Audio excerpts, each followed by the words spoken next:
Hi, this week I received an email with the subject line, "A difficult decision." I want to tell you about it because what happened next is something I think a lot of people need to hear. A member of my team, someone who has built enormous trust and integrity over the last few months, sent me that email. She has a new baby. The workload had been building. She was trying to hold it all together, and somewhere in the middle of that, her health and her family were quietly losing. She made the call. She chose herself. And here's what I want to say about that moment. It made me respect her more, not less, more. Because what she did took courage.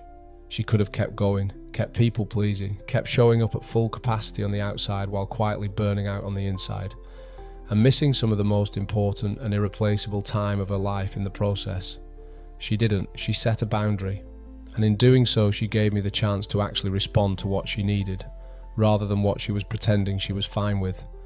This is what saying no actually does when it comes from a healthy place. It doesn't damage trust, it builds it. Most people carry enormous fear about what will happen if they're honest. What will they think? Will I lose the opportunity? Will they see me differently? So they say yes when they mean no.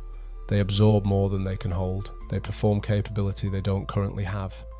And slowly the cost accumulates in health, in resentment, in the quality of the work itself.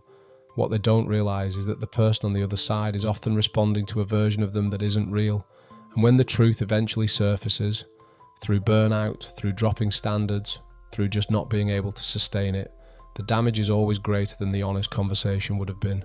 The boundary she set didn't cost her anything professionally. It opened a door. I became more flexible, more amenable, more invested in making it work because she gave me something real to work with.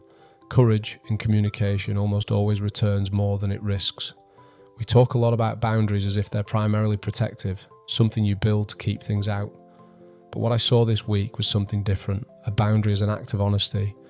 A no that said, this is what I actually have, this is what actually matters to me, this is who I actually am. That kind of no requires you to trust that being seen clearly is safer than being seen favourably.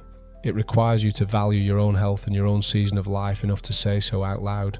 She's a mother right now. That matters. That's not a weakness in the professional context. It's a human truth that deserves to be named. The people who choose themselves in these moments don't lose ground. They tend to build something more solid than the people who never stop long enough to ask what they actually needed. This week's question: where in your life right now are you saying yes when you mean no? And what is that actually costing you? The journey continues.